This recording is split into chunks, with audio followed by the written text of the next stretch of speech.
Hi to anybody watching, we're back, another true crime case. Today we're going to cover the Scream murders. So of course it's called this because they took inspiration from the Scream movies.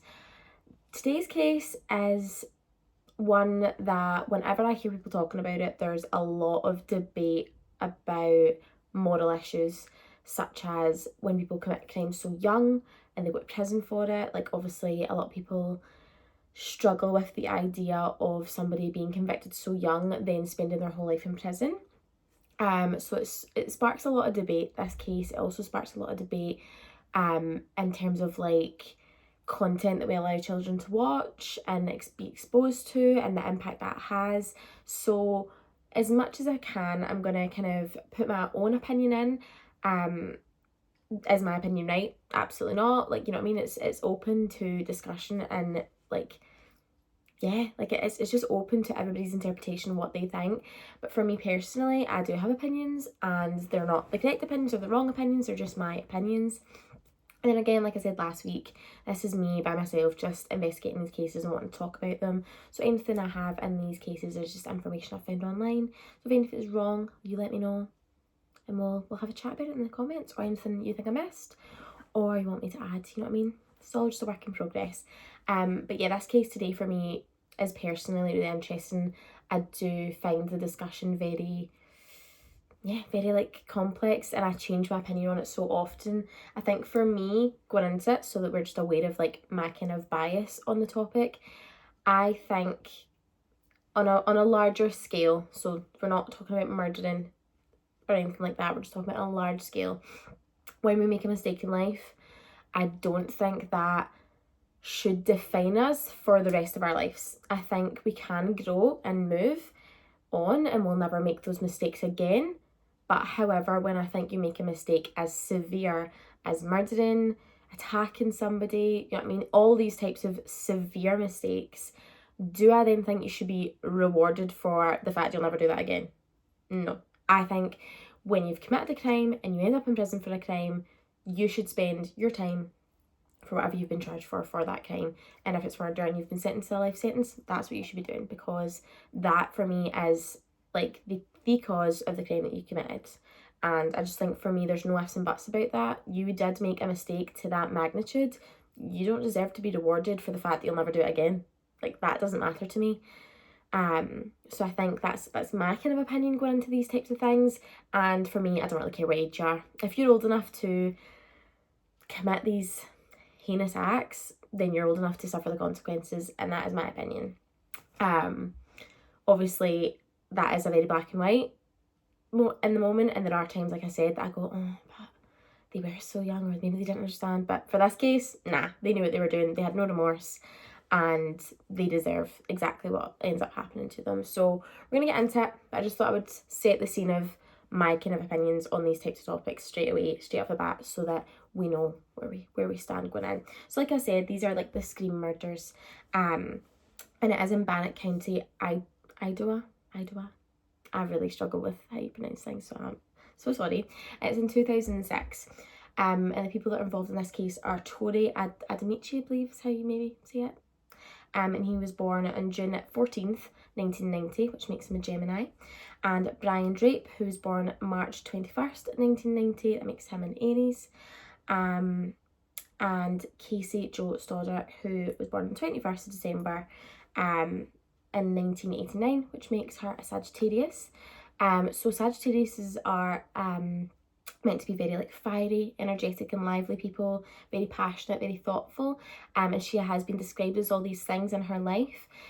She's described as a very like super responsible person, super trustworthy person, and of course that just makes this case all the more sad to hear of what a wonderful person she was in her life, and the tragic fate that happened to her.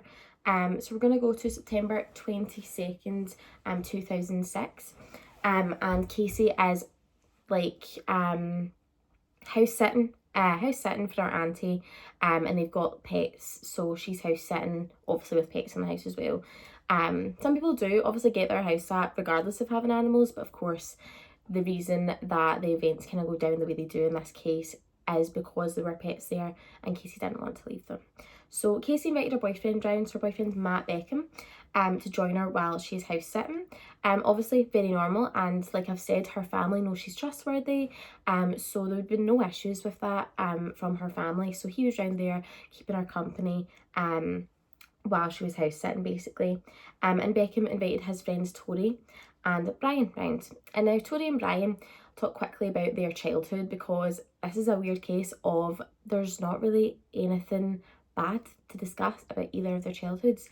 They're said to have had a relatively normal upbringing. I believe, is it Brian? Yeah, I believe Brian did have a stutter when he was younger. And that's kind of one thing that obviously does isolate and make somebody a bit different from their friends having a type of speech impediment. But other than that, they're said to have came from very loving, very caring families, which obviously makes this case all the more interesting. So yeah, so that's kind of their backgrounds, because like I said, there's not much to talk about because it's all very normal, very average kids of that age going to school. Obviously everyone has their struggles in high school. So yeah, so continuing on. So they came round to house sit as well with them, and they all sat and they watched a film. I believe some articles say it was Kill Bill they were watching, which great film if that is what they were watching. And so the two boys, Brian and Tori, stayed for like 2 hours, and then they said that they didn't want to watch this film anymore. They wanted to go to the cinema and watch a film, which for me personally, if my friends done that, I'd be like, random, okay, we're already watching a film, but whatever. They leave, and they're going to go watch a film. Unbeknownst to Casey and Matt, they don't know that they've actually left the door of the house open, unlocked, not open, unlocked. And obviously this then leads to issues later on. Basically they've deliberately left the door in the basement unlocked because they want to sneak back into the house the same evening. So basically they go away for a few hours and they return. When they return, they park down the street. They put on dark clothing, gloves and masks, and they sneak back into the house. So Casey and Matt are watching TV in the living room. They're just continuing watching that film that they were watching. And what the two boys do downstairs, they try and make loud noises in the basement to scare them. And I believe that they wanted them to come down to the basement, I think was the thinking behind that, which doesn't work. They don't end up coming down to the basement. So to get even more attention, they end up cutting power to the house, obviously to deliberately scare them. And other than that as well, like the family dogs kept being really disrupted by this. They kept staring at the basement, which obviously for anyone being left alone in the house, that is so scary. Like I would find that terrifying. Like whenever my cat stares at something that I can't see, I'm like, what are you looking at? Like, and I get so freaked out and I want to cry because I'm like, I just hate it. So that would really unsettle me. So basically it did upset the two of them.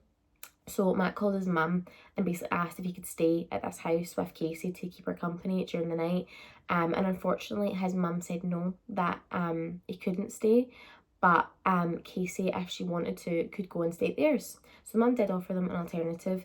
But Casey, being the ever responsible teenager that she was, decided that she didn't want to do that. She wanted to stay and she wanted to look after the pets that she'd agreed to look after. She felt that responsibility and she felt, no, I can't leave them. I need to look after them. So she stayed by herself and let Matt leave, which obviously no judgment to her. I just couldn't do that. So it really is a testament to how brave and how independent she was, because I would have been so scared. I would not have let my partner leave. But obviously when you're like 16 and your parents say no to something like that, most people are like, okay, I'll come home. So obviously Matt did go, and Matt leaves about 10:30, I believe, and then he phones his friends Tori and Brian, and he's like, where are you, what he's up to? Like he's obviously now wondering where they are, what they've gotten up to in their night, and they speak back to him on the phone in really hush whispers, like they're clearly not trying to raise their voice or like be disturbing anyone. So he then does think, oh, that makes sense, because they're in the cinema, said they're going to go to the cinema, so he's like, oh, okay, lets them go. And he does know that they were whispering on that phone call. So now Casey's obviously by herself in this house, and she starts to hear noises again, and then the power is cut again to the house, again trying to lure Casey downstairs, which she doesn't do. thank God, like she trusts her instinct to not go downstairs. However, unfortunately, that was not the end of the story, and Brian and Taylor go upstairs to meet her. Casey is actually meant to be asleep, I believe. This is one of these things, certain articles contradict this, but apparently she's asleep when they try to scare her by slamming a closet door to wake her up.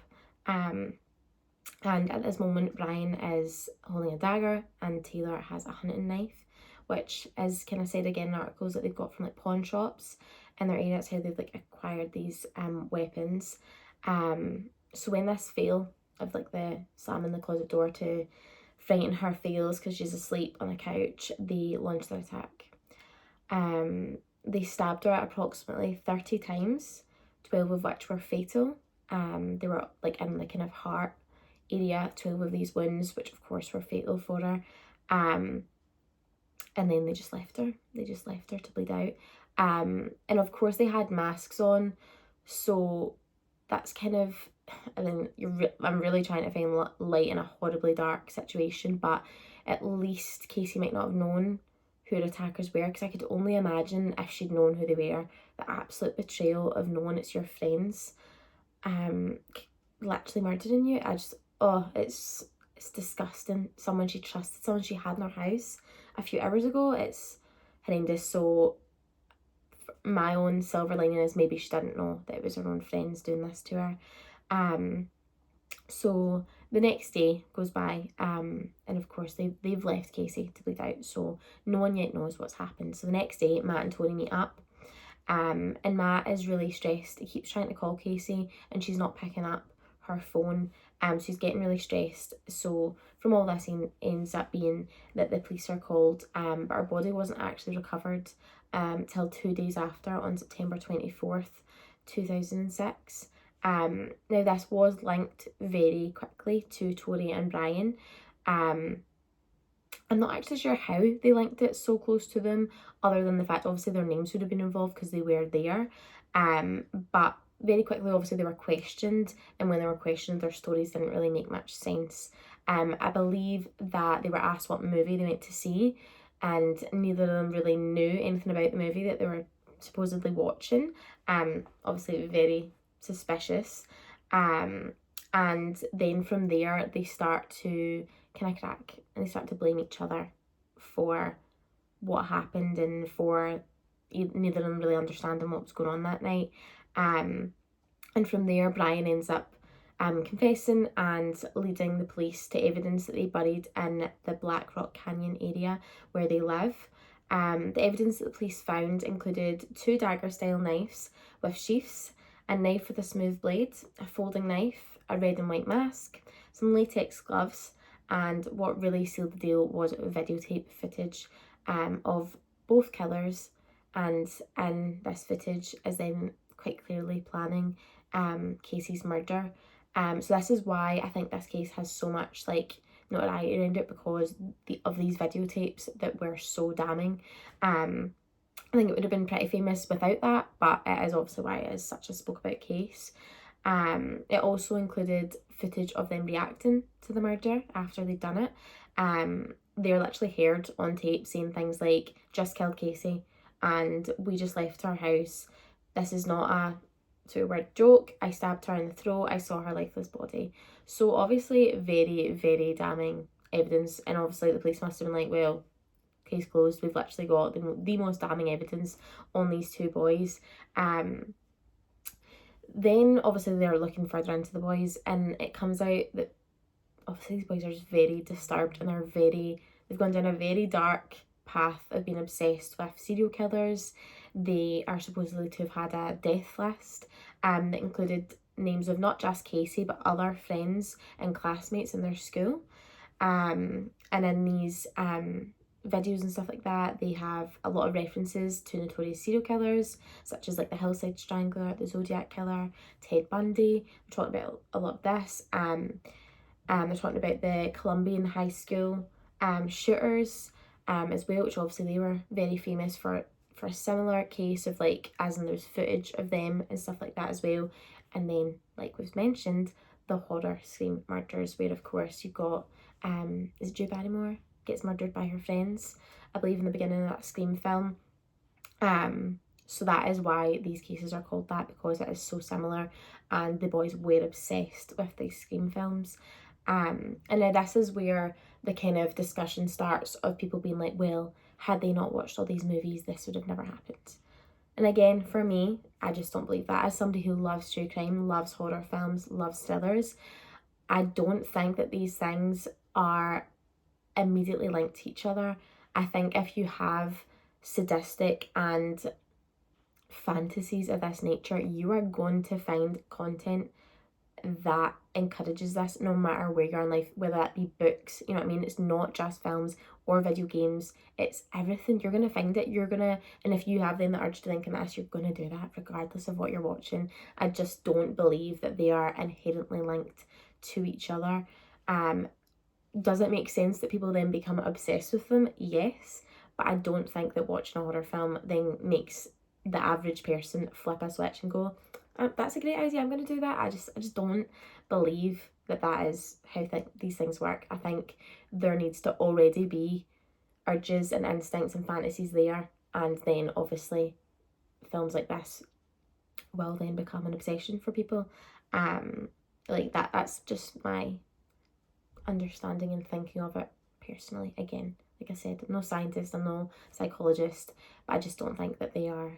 I don't think you get horror film, I'm going to murder somebody because I watched a horror film. I just don't think it's how it goes. Brian Draper was found guilty of first-degree murder and conspiracy to commit murder, and Tory was trial began on May 31st, 2007, and he was convicted of the same charges on June 8th, 2007, which obviously it would have been a particularly easy case because of how much evidence they had, but I'm so happy that the jury didn't go light on them because of their age, and that they did get convicted, because they just have no remorse. They don't care. Like, the video footage is evidence of that. Like, even if now they want to cry and pretend like they're so upset about it, that videotape is the exact reaction they had to murdering one of their best friends. So they deserve every second they spend in prison. And Tony and Brian are still serving their sentences at Idaho State Correctional Institution. They have, I believe, both tried to appeal their sentences. Both have not been upheld. Again, amazing. I'm so happy that that is the case. I do believe as well, when I was looking it up, that their Casey's parents tried to sue their school, I believe. This is like, again, I just really lightly read over this. I believe that they tried to sue their school for not picking up on the threat that Tori and Brian obviously were to the school. And unfortunately it is one of those cases where no one saw it coming, and that is why it's so shocking and horrendous, because the school didn't see the red flags. They didn't know that these boys were planning this and this was going to happen. So I believe that ended up not, they didn't end up winning that lawsuit, I believe. Like I said, I didn't really look into it that much, but it's one of those ones, obviously their family will just be grieving the indescribable loss of a family member, and you do always want somebody to blame when these things happen. It's just unfortunate, obviously, that the school didn't see it coming, and no one did. Obviously Matt literally they were his friends, he had them round. He would never have had them around his girlfriend had he thought that this is what they were going to do. Of course he wouldn't. So I think that's why this case for me is so shocking, because I just can't imagine spending time with my friends, people that you're meant to trust and love, and just have that so horrifically flung back in your face. It's really terrifying, and it really does make you look at everyone in your life and kind of evaluate your friends and who really is your friend, and ulterior motives people might have to being in your life. It's really, really terrifying. So yeah, I would love to hear everybody's opinions on this case. I think, like I said, because as a case that has so much debate over like life sentences to would they be considered minors? Yeah, so they were 16. So yeah, so like what are your thoughts on that? Phone decided to die there. But yeah, like I was saying, let me know what you think. I want to hear everybody's opinions on these topics that I discussed in today's case. I think they're super interesting to discuss, so if you think I'm wrong, you think I'm right, I'd love to hear it. up for chats in the comments or on Instagram or whatever you're talking to me on. Let me know what other cases you would like me to discuss, and I will talk to you all very soon.